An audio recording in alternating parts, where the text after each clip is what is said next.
If you practice it, the body literally will begin to respond to the mind. It's like training an animal. It finally relaxes. And when that occurs, your response to people and circumstances in your life will be different because... Hello and welcome to the Pacific Channel. I'm your host, Steve Doherty. And in today's video, it's another video clip about Dr. Joe Dispenza talking about the usual thing about meditation and how to get the best and the most out of it. At first they start talking about how to unlearn things, how to unprogram yourself, because we've all been programmed to behave and to be certain ways. And he basically says that it's all through trial and error and that you just got to go out there and try it. And he also talks about the difference between being conscious and unconscious.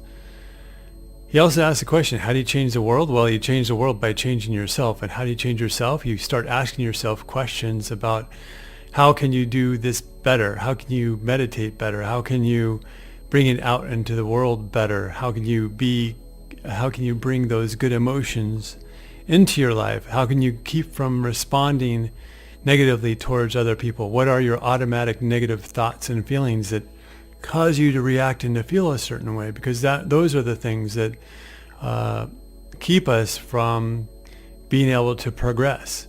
So it's an evolution for all of us. The point is to just keep trying and keep going forward. He also makes a point that it can take about 2 years or longer to create a dis-ease.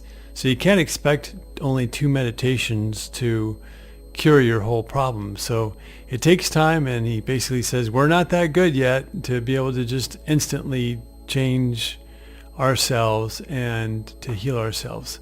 So let's listen to Dr. Joe explain it now. How do you unlearn? Because I guess if we think about addiction, for many of us, this is just living in the past. We're just repeating behaviors that we've done in the past that made us change our state, that gave us that dopamine boost. I get you can meditate, you can feel that elevated emotion with a very, very high degree of emotional intensity, but how do you go about becoming conscious and unlearning those previous patterns? It's trial and error. Yeah. You got to go out into life and try it out. Okay, I've changed my internal state. You could have a great meditation. You can connect, your heart could open. This happened to me. You could open your heart, you could be amazing, you feel like the day is invincible. And you get up, and then the rest of your day, you're unconscious, the 15 hours of your day. So you're going to weigh 1 hour of being in a different state of being against 15 hours of you being unhappy and rushing and in a program. So then, how many times do we have to forget until we stop forgetting and start remembering? That's called change. How many times do we have to go unconscious to the point where we no longer go unconscious and we stay conscious?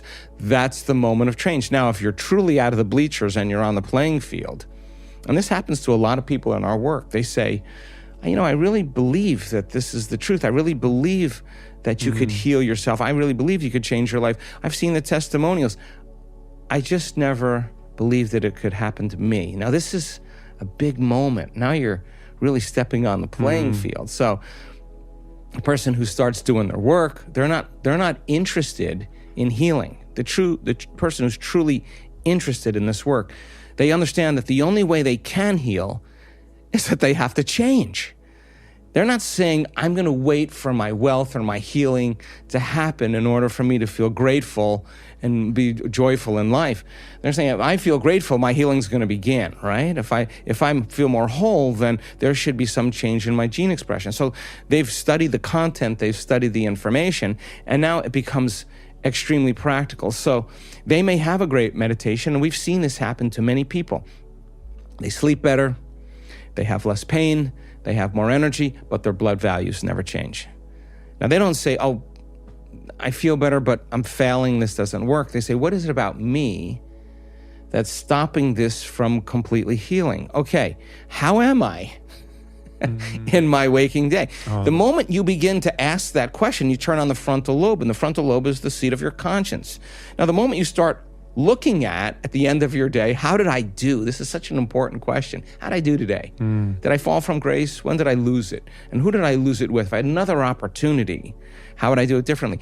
They'll tell you, I've seen them stand on the stage and tell their story and say, I had to start really watching myself in my life. Yeah. How I was emotionally responding to my ex, how I was emotionally responding to my financial problems.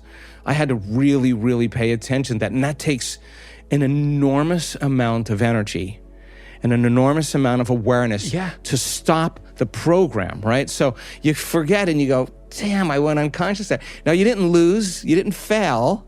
You just became conscious. Now, if you keep becoming so conscious of your unconscious states, you're outside the program. You're only in the program when you're unconscious. Yeah. The moment you're conscious, you can objectify your subjective self. So you can see yourself through the eyes of someone else. So the learning process comes from the mistake. The brain learns by mistakes and surprises. I've made enough of them in my life. It's just whether you're going to do it again. Yeah. You want to do it again, you're back in the habit, back in the routine.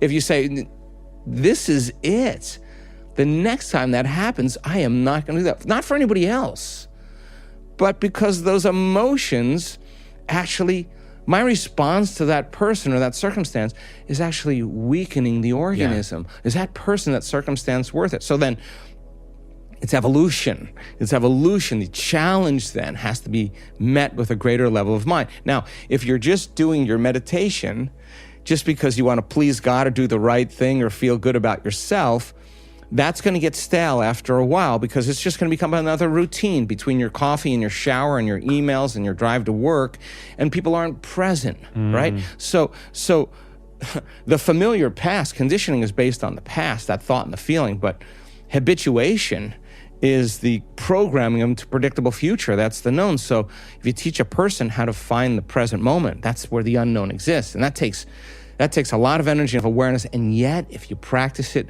the body literally will begin to respond to the mind. It's like training an animal. It finally relaxes. And when that occurs, your response to people and circumstances in your life will be different because you overcame yourself at the beginning of the day. So I'm an early morning guy just like you. I get up really early. Why? Because nobody bothers me.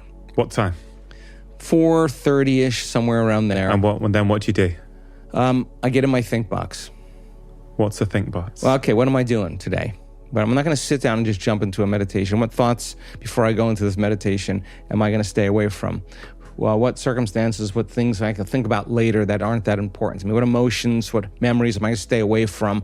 If I go there, I know what that's going to do. Why am I doing this meditation? What am I going to be doing? How am I going to do it? So I just like anybody who does anything really well, you get in your think box and you organize what you're going to do. Are you doing this in bed or are you having coffee first? Or? I just get up, move around a little bit, do a few things, maybe write some notes down, because then I can assign meaning to the act. I can stay conscious when I'm in it. So you do all this before your meditation? Okay. Always. But then when I get in my play box, there's no thinking. I did all my thinking in my think box. You did all your thinking in your think box. Is that also when sometimes we wake up and there's these kind of thoughts that are just popping up, is you writing down a few things, is you processing them, a way of sort of quietening down the noise so that you can drop into meditation? So let's say I have 10 Zoom meetings in one day. I look at my calendar and I go, okay, none of that, I'm going to get to all of that. This is not my time to think about the known. I know all this stuff is going to work out. I know how the Zoom meetings are going to go. Okay, but let me just make sure when I'm in these certain Zoom meetings that I'm leading with my heart and I'm being the person that I want to be as an example for my team. I want to make sure I'm communicating really clearly. I'll make time for this, that. Okay, I get all that out of the way. Well, that's all the known stuff. But when I come to execute now, what am I going to do to open my heart today? Like, what am I really going to do? When I do the breath to bring energy into my brain, what am I bringing? Like, where am I going to go to that? What do I want to experience? How do I do that? Let me just review that. Okay, then I'm going to open my focus. I'm going to go deep into nothing. I'm going to go as far as I can. And then when I get to that point, then I'm going to create. And when I create, this is what I'm going to create. So I'm not thinking in when I'm there, what should I create? I've already got that all worked out. I'm rehearsing. I'm getting clear on what I'm going to do. I'm getting clear on what I'm not going to do. I'm getting clear on how my last meditation was and how I want to evolve my next meditation. So then when I get to my play box, I'm not analyzing and thinking, because if I'm analyzing and thinking, I can't do it, right? So I get that worked out. If it takes me half an hour, I allow for 2 hours for myself. If it takes me half an hour to get very clear, and then sometimes there's disturbing things that I have to get through because there's meetings and stuff like that. But I just go, that is all always going to work out. This is your time. It's interesting, Dr. Joe, that for many of us, for many people, meditation is almost like your pre-day ritual, right? So you meditate to prime yourself for your day, how you're going to be. But when you talk about your morning routine, you have a pre-meditation ritual.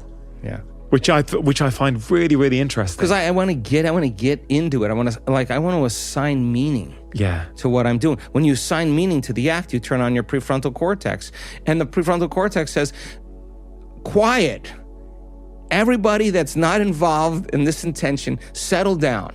So the frontal lobe will actually lower the volumes of the circuits in the brain that are disturbance. So when you assign meaning to something, you get more value from it. So I just learned that if I just get in and just do my meditation, sometimes they're wonderful because I've done it enough times. But if I just drop in, it doesn't have any meaning. If it doesn't have any meaning, then it just becomes another routine. You're doing your meditation, but you're thinking about your coffee. You're drinking your coffee. You're already thinking about your emails. The brain's an anticipation machine, and we lose our free will to that kind of programming. So when I get my think box really clear, it's just like when I used to golf. I would just kind of look at where I was going to hit the ball. I was thinking about the club I was going to use, how I was going to swing, how I was going to feel. I work it all out in my think box. When I get my play box, I've done all my thinking. Now I'm just going to execute, right? So we found that when people do that, we do this in our week-long events. I'll always say to the audience, all right, after we come back from the break, so turn to someone now, and I want you to have a conversation about what you love about yourself, that you did really well in that last meditation. What did you stick? What felt right for you? What did you execute really well?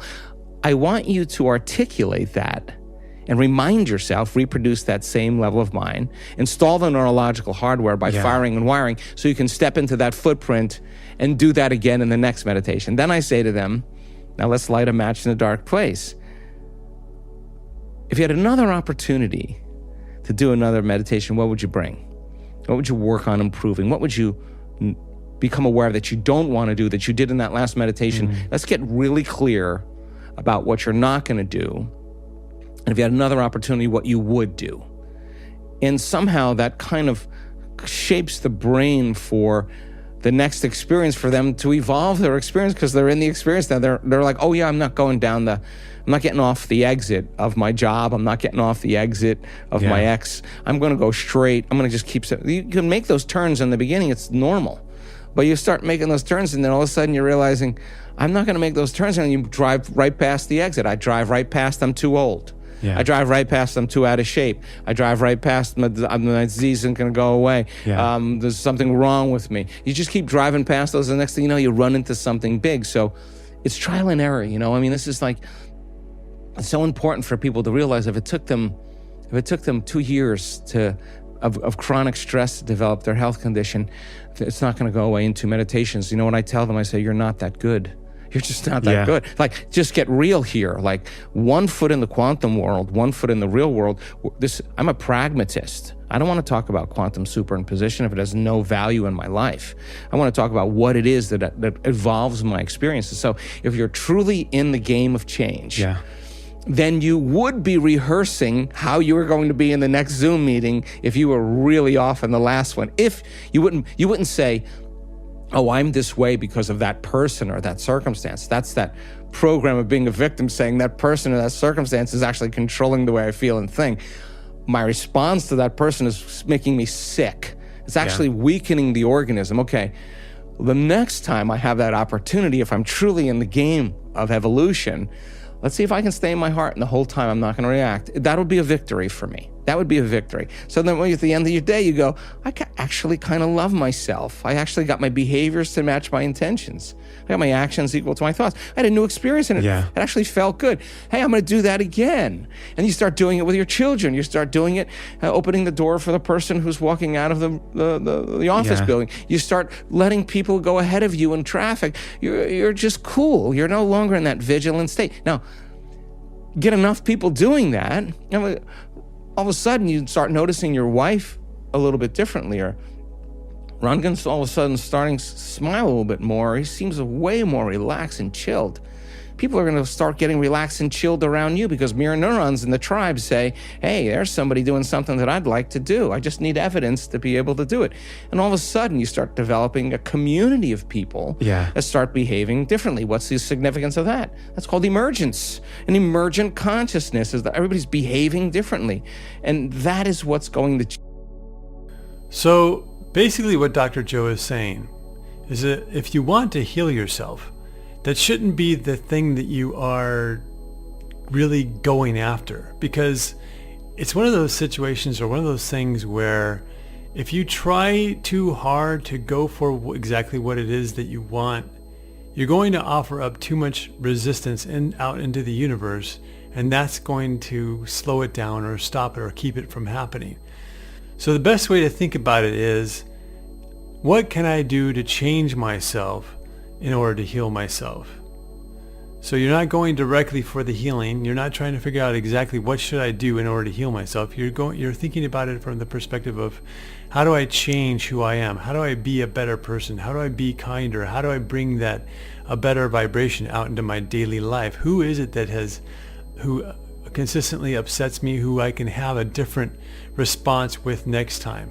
And then it's just a matter of practicing that. It's a matter of going out there and doing the work in your daily life to the point where you are happy with who you are and how you're acting, and you can see improvement. So it's all about process improvement, and it's really about setting up a system of improving yourself. Systems are a great way to improve yourself because it involves monitoring how you're doing, inputs, outputs, and the process within the system of transforming whatever it is that you're trying to transform. In this case, you're trying to transform your negative emotions into something positive. So that's one of the key things that he talks about. The other thing too is he also says that learning comes from making mistakes. And that's very true. Failure is a price that you pay for success. So go out there and make mistakes. Try and try and try again. It takes a while to get this to work. And it's not an easy thing to do because so many of us, all of us really, have been programmed to be otherwise, to have these automatic conditions. I mean, your personality got set from childhood, practically. So you'll start being better to yourself and everyone else around you. That's how you change the world. If you like this video, please like and subscribe. And if you like this video, please like and subscribe. And if you feel so inclined, please leave a comment below about how you have progressed in trying to improve yourself every single day. Thank you and have a great day or night.